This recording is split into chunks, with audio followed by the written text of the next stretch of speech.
Hello, guys. Welcome to Side Minds. If you have not subscribed yet to the channel, do subscribe, like, and share.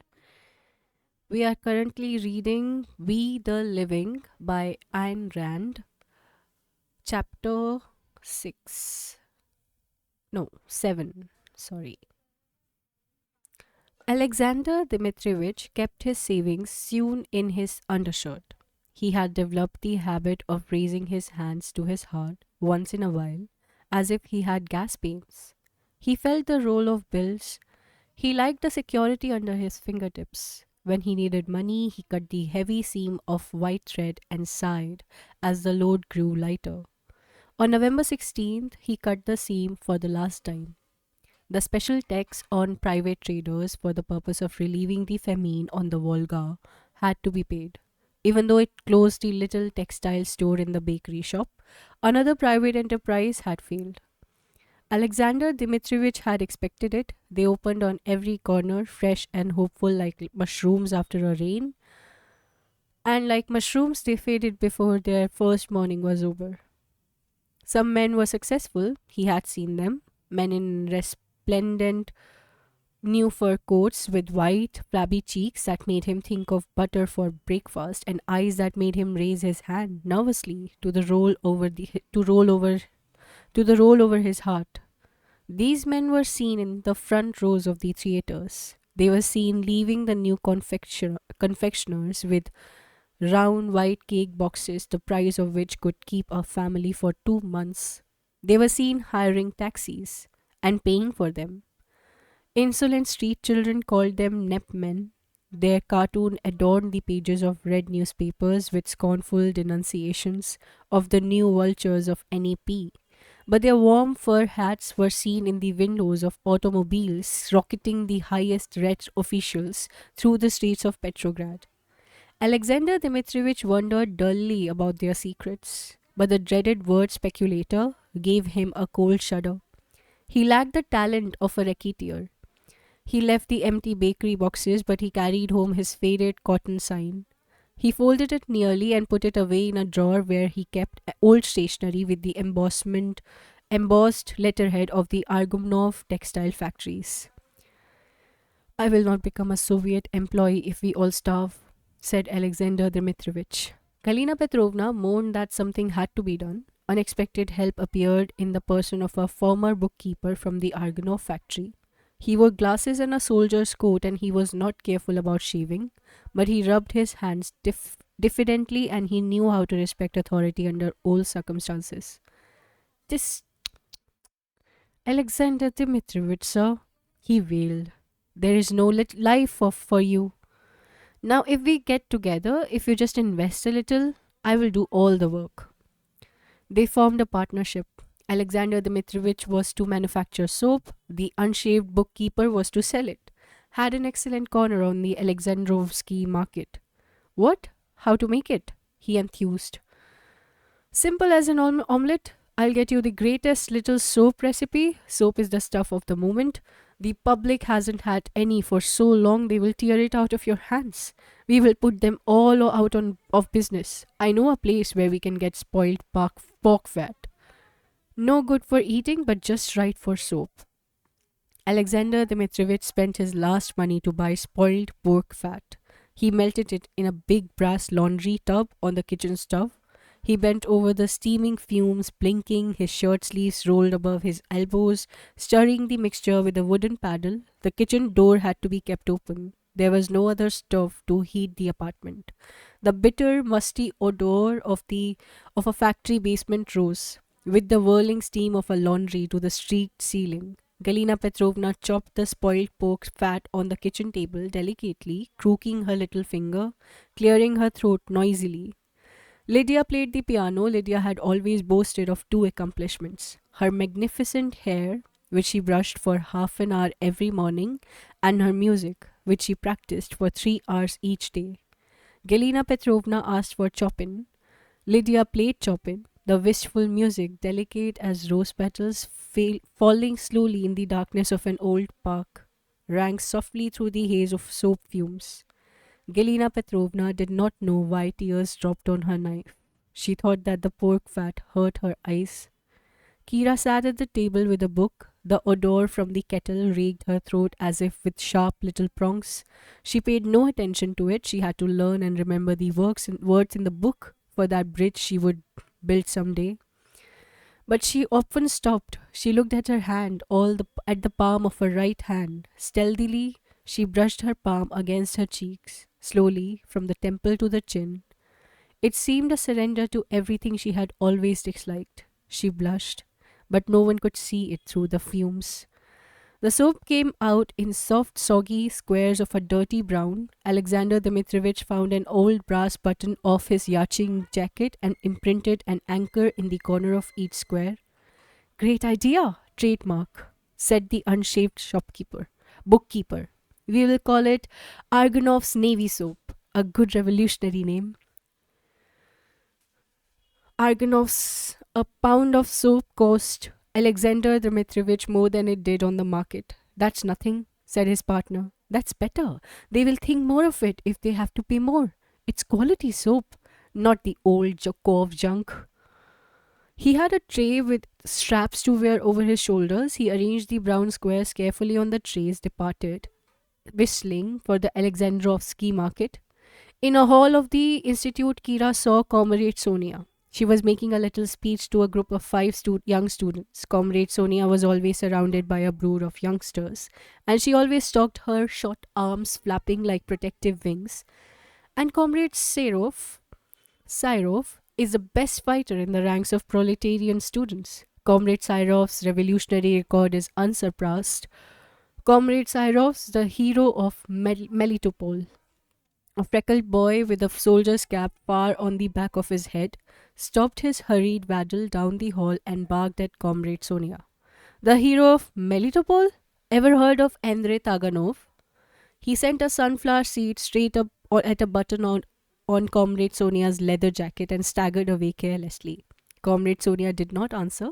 Kira noticed that the look on her face was not a pleasant one. Finding a rare moment when Comrade Sonia was alone, Kira asked her, "What kind of man is Comrade Taganov?" Comrade Sonia scratched the back of her head without a smile. "A perfect revolutionary, I suppose. Some call him that. However, it's not my idea of a good proletarian if a man doesn't unbend and be a little sociable with his fellow comrades once in a while. And if you have any intentions in a bedroom direction, Comrade Argonov, well, not a chance. He's the kind of saint that sleeps with red flags. Take it from one who knows."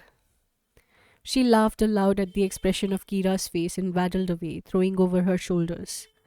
"Oh, a little proletarian vulgarity won't hurt you." Andrei Taganov came again to the lecture for beginners in the crowded auditorium. He found Kira in the crowd and elbowed his way towards her and whispered, "Tickets for tomorrow night? Mikhailovsky Theatre, Rigoletto." "Oh, Andrei, may I call for you? It's number 14, 14th floor, 4th floor, on the back stairs. I'll be there at 7:30. May I thank you?" "No. Sit down. I'll make room for you." "Can't. I have to go. I have another lecture to attend." Cautiously, noiselessly, he made his way to the door and turned once to glance back at her smiling face.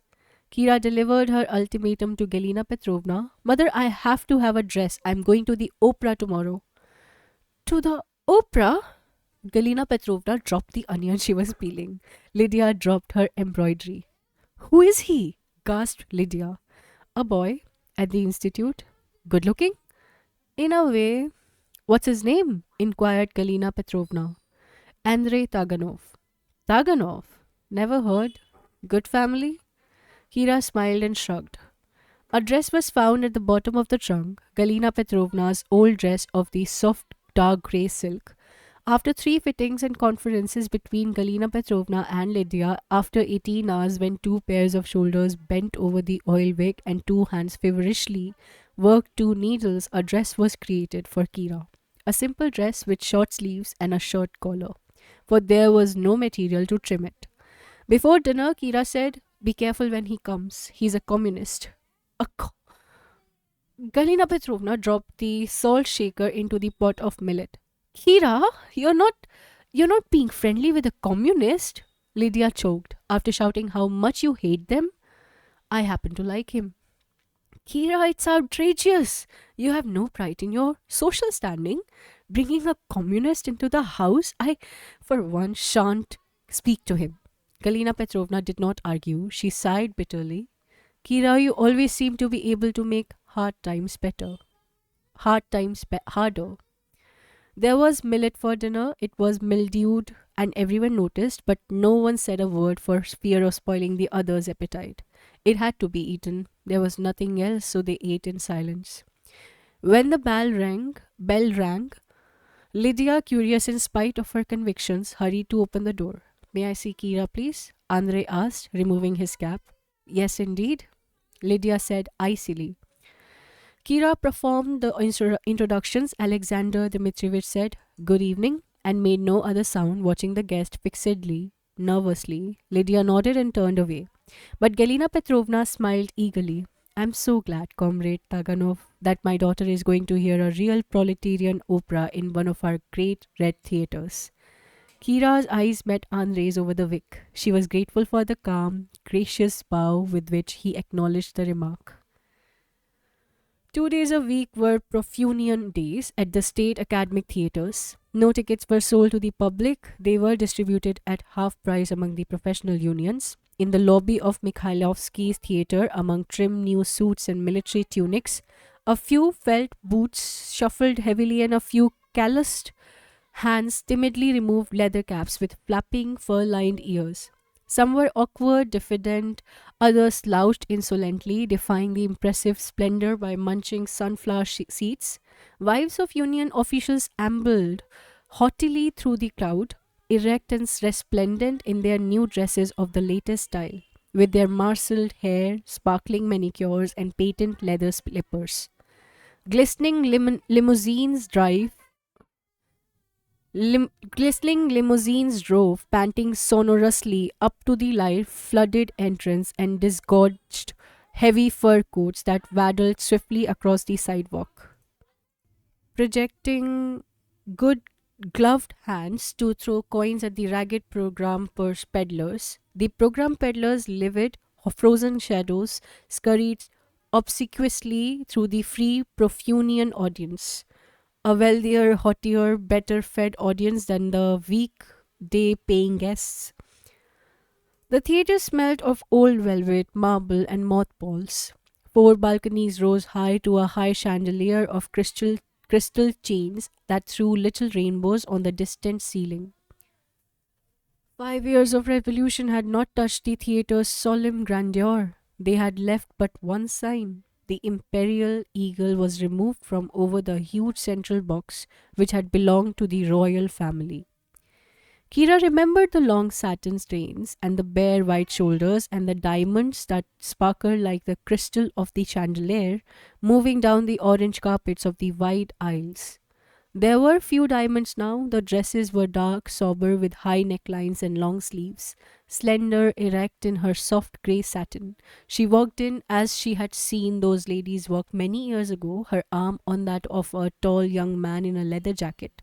And when the curtains went up and music rose in the dark, silent shaft of the theatre, growing, swelling, thundering against walls that could not hold it, something stopped in Kira's throat and she opened her mouth to take a breath. Beyond the walls were linseed oil wicks, men waiting in line for tramways, red flags in the dictatorship of the proletariat. On the stage, under the marble columns of an Italian palace, women waved their hands softly, gracefully, like reeds in the waves of music. Long velvet trains rustled under a blinding light, and young, carefree, drunk on the light and the music, the Duke of Mantua sang the challenge of youth and laughter to grey, weary, cringing faces in the darkness, faces that could forget for a while the hour and the day and the century. Kira glanced at Andre once. He was not looking at the stage, he was looking at her. During an intermission in the foyer, they met Comrade Sonia on the arm of Pavel Syrov. Pavel Syrov was immaculate. Comrade Sonia wore a wrinkled silk dress with a tear in the right armpit. She laughed heartily, slapping Kira's shoulder. So you have gone quite proletarian, haven't you? Or is it Comrade Taganov, who's gone Borghese. Very unkind of you, Sonia. Pavel Sirov remonstrated, his pale lips opening in a wide grin. I can compliment Comrade Argonov on her wise choice. How do you know my name? Kira asked. You have never met me? We know a lot, Comrade Argonov. He answered very pleasantly. We know a lot. Comrade Sonia laughed and, steering Syrov's arms masterfully, disappeared in the crowd. On the way home, Kira asked, Andre, did you like the opera? Not particularly. Andre, do you see what you are missing? I don't think I do, Kira. It's all rather silly and useless. Can't you enjoy things that are useless merely because they are beautiful? No, but I enjoyed it. The music? No, the way you listened to it. At home on her mattress in the corner, Kira remembered regretfully that he had said nothing about her new dress. Kira had a headache. She sat at the window of the auditorium, her forehead propped by her hand, her elbow on a slanting desk. She could see reflected in the window pane a single electric bulb under the ceiling, and her her drawn face with disheveled hair hanging over her eyes. The face and the bulb stood as incongruous shadows against the frozen sunset outside. Beyond the window, a sunset as sinister and cold as dead blood. Her feet felt cold in a draught from the hall. Her collar seemed too tight around her throat. No lecture had ever seemed so long. It was only December 2nd. There were still so many days to wait, so many lectures. She found her fingers drumming softly on the window pane, and each couple of knocks was a name of 2 syllables, and her fingers repeated endlessly, persistently, against her will, a name that echoed somewhere in her temples, a name of 3 letters she did not want to hear, but heard ceaselessly, as if something within her were calling out for help. She did not notice when the lecture ended and she was walking out down a long dark corridor to a door open upon a white sidewalk. She stepped out into the snow. She drew her coat tighter against a cold wind. Good evening, Kira. A voice called softly from the darkness. She knew the voice. Her feet stood still, and then her breath, then her heart. In a dark corner by the door, Leo stood, leaning against the wall, looking at her. Leo, how could you? I had to see you. His face was stern, pale. He did not smile. They heard hurried steps. Pavel Sirov rushed past them. He stopped short. He peered into the darkness. He threw a quick glance at Kira. Then he shrugged and hurried away down the street. He turned once to glance back at them. Let's get away from here, Kira whispered. Leo called a sleigh. He helped her in, fastened the heavy fur blanket over their knees. The driver jerked forward. Leo, how could you? I had no other way of finding you. And you waited at the gate for 3 hours, had almost given up hope. But wasn't it? Taking a chance, a big one. And you came again from the country? Yes.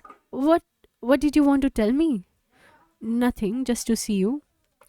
On the quay at the Admiralty, Leo stopped the sleigh and they got out and walked along the parapet. The Neva was frozen. A solid coat of ice made a wide white lane between its high banks. Human feet had stamped a long road across its snow. The road was deserted. They descended down the steps, frozen bank to the ice below. They walked silently, suddenly alone in a wide wilderness. The river was a wide crack in the heart of the city.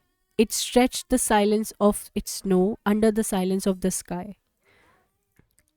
Far away, smokestacks, like little black matches, fumed a feeble brown salute of melting plumes to the sunset, and the sunset rose in a fog of frost and smoke. Then it was cut by a red gash, raw and glowing like living flesh. Then the wound closed and the blood flowed slowly higher up the sky, as if under a misty skin, a dull orange, a trembling yellow, a soft purple that surrendered, flowing up into a soft, revocable blue. The little houses, high and very far away, cut brown, broken shadows into the sky. Some windows gathered drops of fire from above. Others answered feebly with little steely lights, cold and bluish as the snow. And the golden spire of the Admiralty held defiantly a vanished sun high over the dark city. Kira whispered, I I was thinking about you today. Were you thinking about me? His fingers hurt her arm. He leaned close to her, his eyes wide, menacing, mocking in their haughty understanding, caressing and masterful. She whispered, Yes. They stood alone in the middle of the river. A tramway clattered, rising up the bridge, shaking the steel beams to their roots in the water far below. Leo's face was grim. He said, I thought of you too, but I didn't want to think of you. I fought it for this long. She did not answer. She stood straight, tense, still. You know what I wanted to tell you, he said, his face very close to hers, and without thought, without will or cushion, in a voice that was someone's order to her, not her voice, she answered, Yes. His kiss felt like a wound.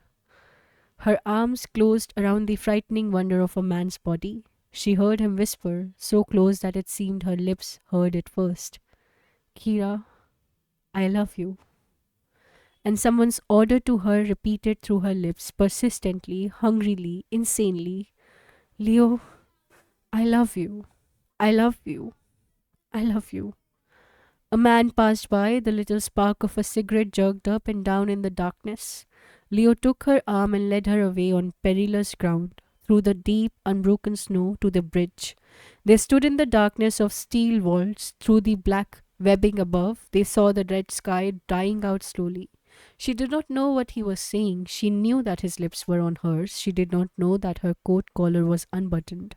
She knew that his hands was on her breast. When a tramway rose up the bridge over their heads, the steel clattered convulsively, a dull thunder rolling through its joints, and for a long time after it was gone, the bridge moaned feebly. The first words she remembered were, I will come tomorrow. Then she found her voice and stood straight and said, No, it's too dangerous. I'm afraid someone saw you. There are spies at the institute. Wait for a week. Not that long. Yes. Here? No, our old place. At night, 9 o'clock. It will be hard to wait. Yes. Leo. Leo. What? Nothing. I like to hear your name. That night on the mattress in the corner of her room, she lay motionless and saw the blue square of the window turn pink. That brings us to the end of chapter 7. We are on chapter 8. In the institute corridor on the next day, a student with a red badge stopped her. Citizen Argonov, you are wanted in the communist cell at once. In the room of the communist cell, at a long bare table, sat Pavel Syrov. He asked, Citizen Argonova, who was the man at the gate with you last night? Pavel Syrov was smoking. He held the cigarette firmly at his lips and looked at Kira through the smoke. She asked, What man? Comrade Argonova having trouble with her memory. The man I saw at the gate with you last night? A picture of Lenin hung on the wall behind Pavel Syrov. Lenin looked sidewise, winking slyly, his face frozen in half a smile. Oh, yes, I do remember, said Kira. There was a man, but I don't know who he was. He asked me how to find some street. Pavel Syrov shook the ashes of his cigarette into a broken ashtray. He said pleasantly, Comrade Argonova, you are a student of the Technological Institute. Undoubtedly, you wish to continue to be. Undoubtedly, said Kira. Who was that man? I wasn't interested enough to ask him. Very well, I won't ask you that. I'm sure we both know his name. All I want is his address. Well, let me see. Yes, he asked the way to Sadovaya Street. You might look there. Comrade Argonova, I'll remind you that the gentlemen of your faction had always accused us proletarian students of belonging to a secret police organization, and of course, that might be true, you know. Well, may I ask you a question then? Certainly, always pleased to accommodate a lady. Who was that man? Pavel Syrov's fist came down on the table. Citizen Argonova, do you have to be reminded that this is no joke? If it isn't, will you tell me what it is? You will understand what it is, and damn quick. You have lived in Soviet Russia long enough to know how serious it is to protect counter revolutionaries. A hand opened the door without knocking. Andrei Taganov came in. His face showed no astonishment or emotion. Syrov's did. He raised the cigarette to his lips a little too quickly. Good morning, Kira, Andrei said calmly. Good morning, Andrei, she answered. He walked to the table, he took a cigarette and bent towards the one in Syrov's hands. Syrov held it out to him hastily. Syrov waited, but Andrei said nothing. He stood by the table, the smoke of his cigarette rising in a straight column. He looked at Kira and Syrov silently. Comrade Argonova, I do not doubt your political trustworthiness, Comrade Syrov said gently. I'm sure that the single question of one address will not be hard for you to answer. I told you I don't know him. I've never seen him before. I can't know his address. Pavel Syrov tried surreptitiously to observe Andrei's reaction, but Andrei did not move. Pavel Syrov leaned forward and spoke softly, confidentially. Comrade Argonova, I want you to understand that this man is wanted by the state. Perhaps it's not our assignment to search for him, but if you can help us to find him, it will be very valuable to you and to me and to all of us, he added significantly. And if I can't help you, what am I to do? You are to go home, Kira, said Andrei. Syrov dropped his cigarette. That is, Andrei added, unless you have lectures to attend, if we need you again, I will send it for you. Kira turned and left the room. Andrei sat down on the corner of the table and crossed his legs. Pavel Syrov smiled. Andrei was not looking at him. Pavel Syrov cleared his throat. Pavel Syrov said, Of course, Andrei, old pal. I hope you don't think that because she's a friend of yours and I don't think it, said Andrei. I would never question or criticize your actions, not even if I did think that it's not good discipline to cancel a fellow communist's order before an outsider. What discipline permitted you to call her for questioning? Sorry, pal, my fault. Of course, I was only trying to help you. I have not asked for help. It was like this, Andre. I saw her with him at the door last night. I have seen his pictures. The GPU has been searching for him for almost 2 months. Why didn't you report it to me?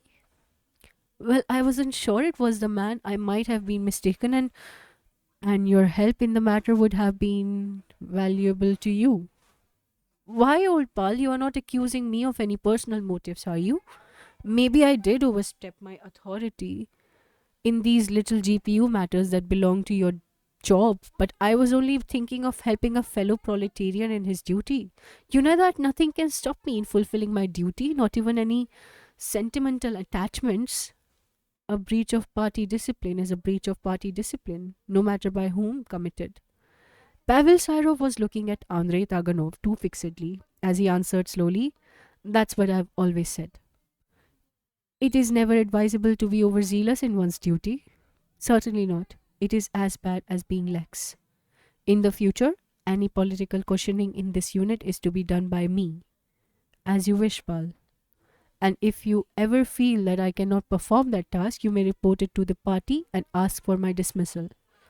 Andre, how can you say that? You don't think that I question for a single minute your invaluable importance to the party. Haven't I always been your greatest admirer? You, the hero of Melitopol?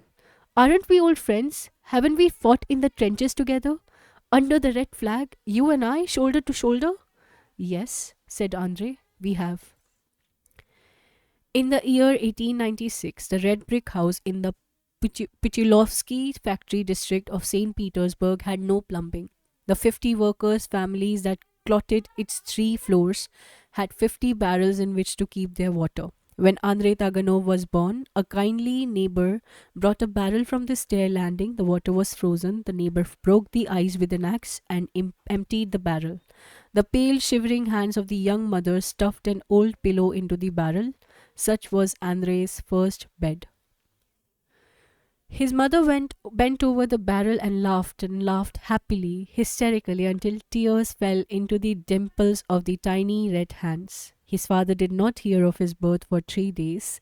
His father had been away for a week and the neighbors spoke about it in whispers. In the year 1903 or no 1905, the neighbors did not need to whisper about the father any longer. He made no secret of the red flag he carried through the streets of St. Petersburg, nor of the little white pamphlets he sowed into the dark soil of crowds, nor of the words his powerful voice sent like a powerful wind to carry the seed, the flaming words to the glory of Russia's first revolution. It was Andrei's 10th year.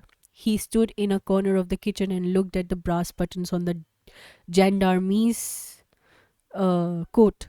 Coats. The gendarmes had black mustaches and real guns. His father was putting his coat on slowly. His father kissed him and kissed his mother. The gendarme's boot grated the last paint off the kitchen floor. His mother's arms clung to his father's shoulder like tentacles. A strong hand tore her off. She fell across the threshold. They left the door open. Their steps rang down the stairs. His mother's hair was spilled over the bricks of the stair landing. Andrei wrote his mother's letter. Neither of them had been taught to write, but Andrei had learned it by himself. The letter went to his father, and the address bore in Andrei's big, awkward handwriting the name of a town in Siberia. After a while, his mother stopped dictating letters. His father name never came back.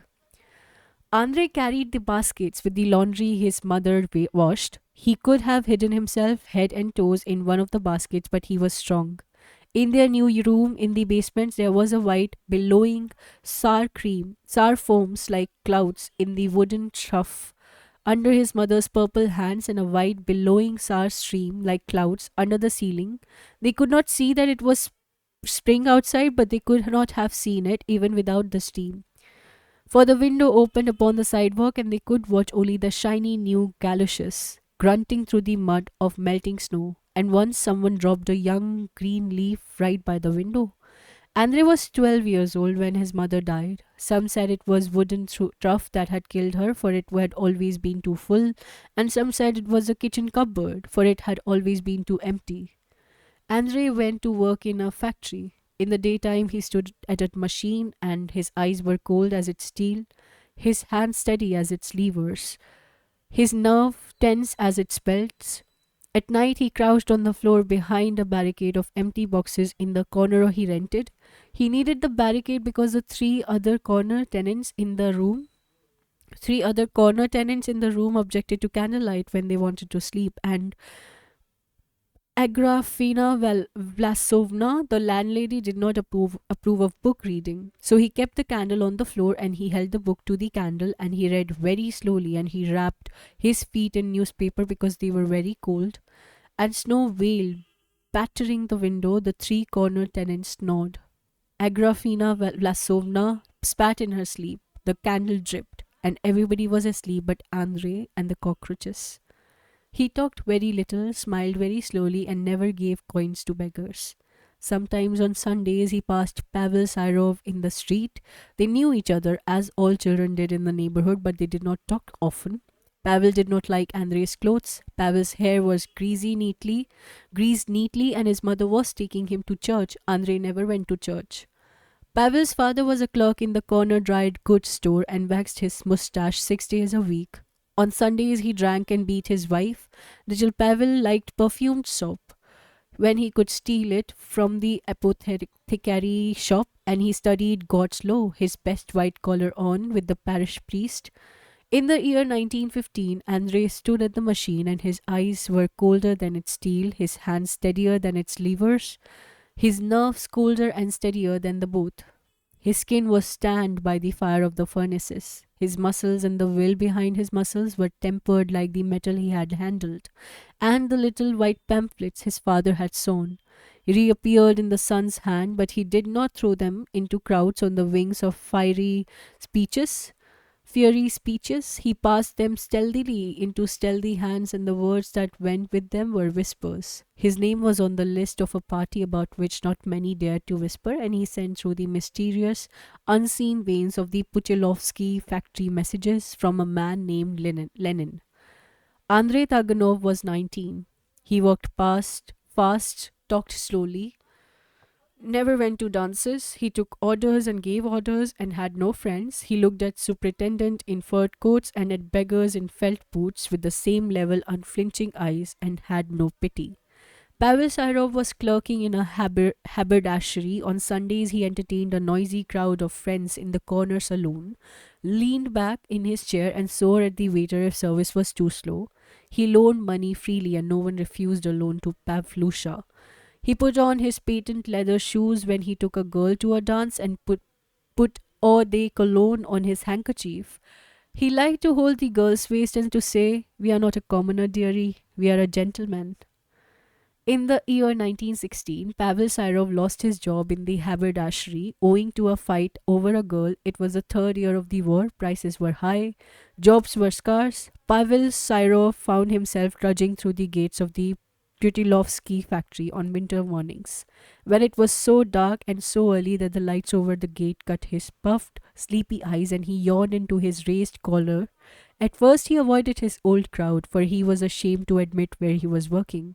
After a while, he avoided them because he was ashamed to admit they had been his friends. He circulated little white pamphlets, made speeches at secret meetings, and took orders from Andrei Taganov only because Andrei's been in it longer. But wait till I catch up with him. The workers liked Pavlusha when he happened to meet one of his old friends. He passed by haughtily as if he had inherited a title, and he spoke of the superiority of the proletariat over the paltry petty bourgeois, according to Karl Marx. In February of the year 1917, Andrei Taganov led crowds through the streets of Petrograd. He carried his first red flag, received his first wound, and killed his first man, a gendarme. The only thing that impressed him was the flag. Pavel Sirov did not see the February revolution rise triumphant from the city pavements. He stayed at home. He had a cold. But in October 1917, when the party whose membership cards Andrei and Pavel carried reverently rose to seize the power, they were both in the streets. Andrei Taganov, his hair in the wind, fought at the siege of the Winter Palace. Pavel Sirov received credit for stopping, after most of the treasures were gone, the looting of a Grand Duke's mansion. In the year 1918, Andrei Taganov, in the uniform of the Red Army, marched with rows of other uniform from shops and factories through the streets of the Petrograd to the tune of the Internationale to the depot to the front of civil war. He marched solemnly with silent triumph as a man walks to his wedding. Andrei's hand carried a bayonet as it had fashioned steel. It pulled a trigger as it had pushed a lever. His body was young, supple as a vine ripe in the sun. On the voluptuous couch of a trenches mud, he smiled slowly and shot fast. In the year 1920, Melitopol hung by a thread between the White Army and the Red. The thread broke on a dark spring night. It had been expected to break. The two armies held their last stand in a narrow, silent valley. On the side of the White Army was a desperate desire to hold Melitopol, a division numbering 5 to 1 of their adversaries, and a vague, grumbling resentment of the soldiers against their officers, a sullen, secret sympathy for the red flag in the trenches a few hundred feet away. On the side of the Red Army was an iron discipline and a desperate task. They stood still, a few hundred feet apart, two trenches of bayonets shimmering faintly like water under a dark sky, of men ready and silent, tense, waiting. Black rocks rose to the sky in the north and black rocks rose to the sky in the south, but between them was a narrow valley, with a few blades of grass still left among the torn cloths of earth, and enough space to shoot, to scream, to die, and to decide the fate of those beyond the rocks on both sides. The bayonets in the trenches did not move, and the blades of grass did not move, for there was no wind and no breath from the trenches to stir them. Andrei Taganov stood at attention, very straight, and asked the commander's permission for the plan he had explained. The commander said, "It's your death, 10 to 1, Comrade Taganov." Andrei said, "It does not matter, Comrade Commander. Are you sure you can do it?" "It has been done, Comrade Commander. They are ripe. They need but one kick." "The proletariat, thanks to you, Comrade Taganov." Then those in the other trenches saw him climb over the top. He raised his arms against the dark sky. His body looked tall and slender. Then he walked, arms raised, towards the white trenches. His steps were steady and he did not hurry. The blades of grass creaked, breaking under his feet, and the sound filled the valley. The whites watched him and waited in silence. He stopped but a few steps from their trenches. He could not see the many guns aimed at his breast, but he knew they were there. Swiftly, he took the holster at his belt and threw it to the ground. Brothers, he cried, I have no weapons. I'm not here to shoot. I just want to say a few words to you. If you don't want to hear them, shoot me. An officer raised a gun. Another stopped his hand. He didn't like the look of their soldier. They were holding bayonets, but they were not aiming at the stranger. It was safer to let him speak. Brothers, why are you fighting us? Are you killing us because we want you to live? Because we want you to have bread and give you land to grow it? Because we want to open a door from our pixie into a state where you will be men as you were born to be, but have forgotten it? Brothers, it's your lives that we are fighting for, against your guns. When our red flags, ours and yours, rises. There was a short, sharp sound like a pipe breaking in the valley, and a little blue flame from an officer's gun held close under blue lips. Andrei Taganov whirled and his arms circled against the sky and he fell on the clotted earth. Then there were more shots and fire hissing down the white trenches, but it did not come from those on the other side. An officer's body was hurled out of the trench, and the soldier waved his arm to the red soldiers, yelling, Comrades! There were loud hurrahs and feet stamping across the valley and red banners waving in hand lifting Andrei's body, his face white on the black earth, his chest hot and sticky. Then Pavel Syrov of the Red Army jumped into the white trenches where red and white soldiers were shaking hands, and he shouted, standing on a pile of sacks, Comrades, let me greet you in the awakening of class consciousness. Another step in the march of history towards communism. Down with the damn Burgoy's exploiters. Loot the looters, comrades. Who does not toil shall not eat. Proletarians of the world, unite. As Comrade Karl Marx has said, if we, the class of... Andrei Taganov recovered from his wound in a few months. It left a scar on his chest, the scar on his temple he acquired later in another battle. He did not like to talk about that other battle, and no one knew what had happened after it. It was the Battle of Perekop in 1920 that surrendered the Crimea for the third and last time into Soviet hands. When Andrei opened his eyes, he saw a white fog flat upon his chest, pressing him down like a heavy weight. Behind the fog, there was something red and glowing, cutting its way towards him. He opened his mouth and saw a white fog escaping from his lips, melting into the one above. Then he thought that it was cold, and that it was cold which held him chained to the ground, with pain like pine needles through his every muscle. He sat up, then he knew that it was not only the cold in his muscles, but a dark hole and blood on his thigh, and blood on his right temple. He knew also that the white fog was not close to his chest. There was enough room under it for him to stand up. It was far away in the sky, and the red dawn was cutting a thin thread through it, far away. He stood up. The sound of his feet on the ground seemed too loud in the bottomless silence.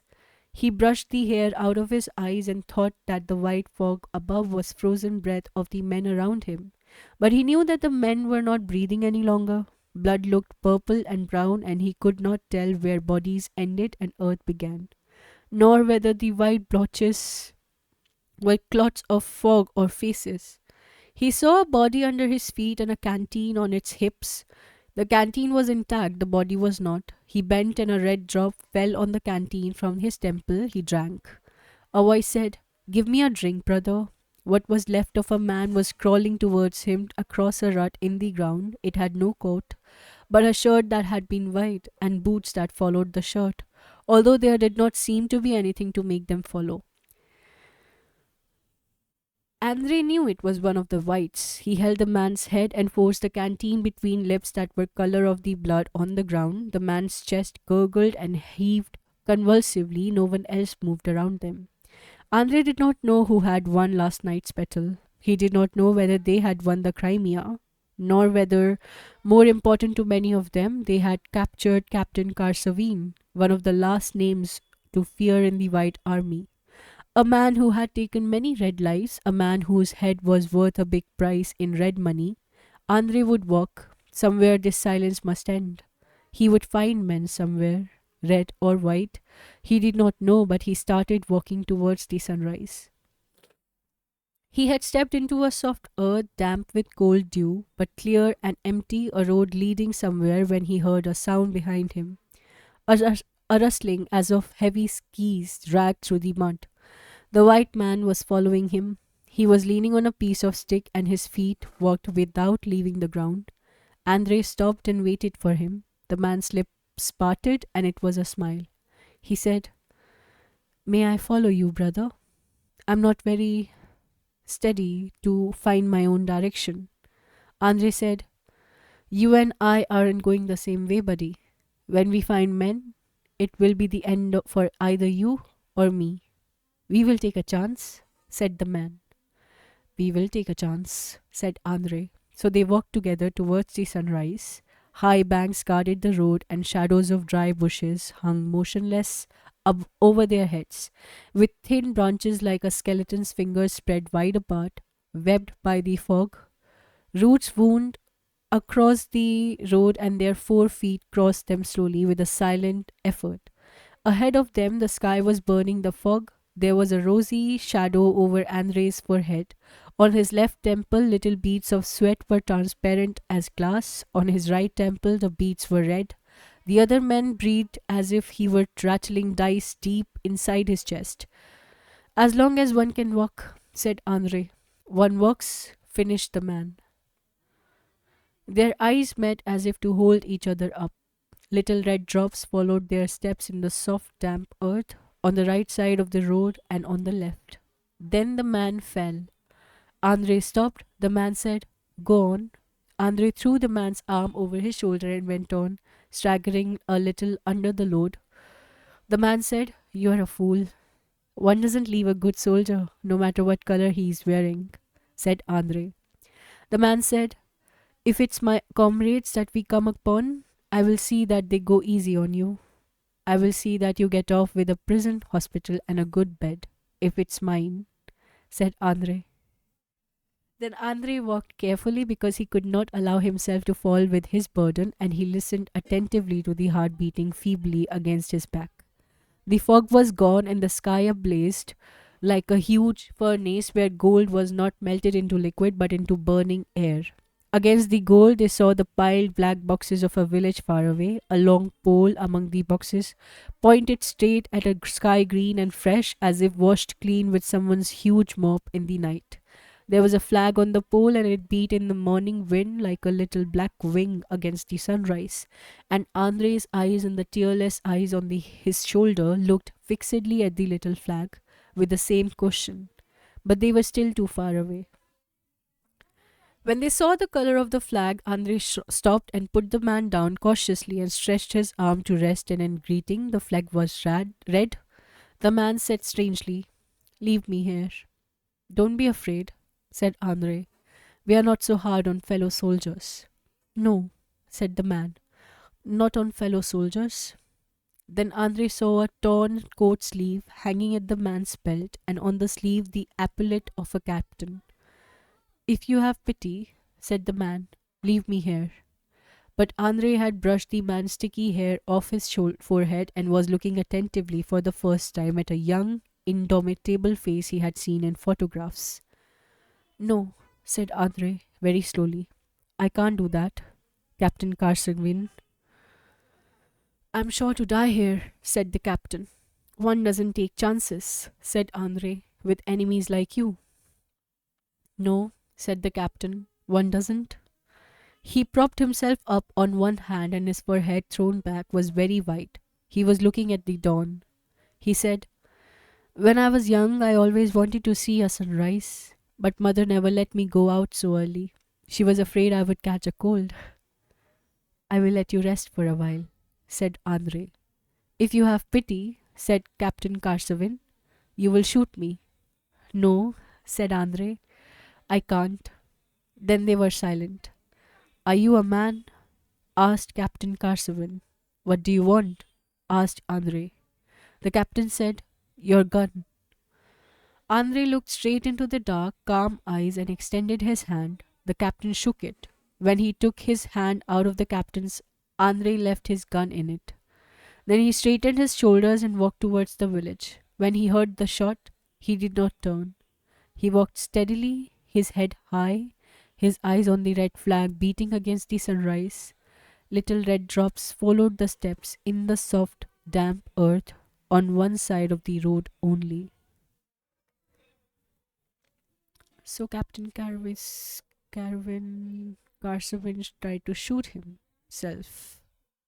Well, that brings us to the end of chapter 8. We will be reading chapter 9 in the next recording, which will be mostly tomorrow.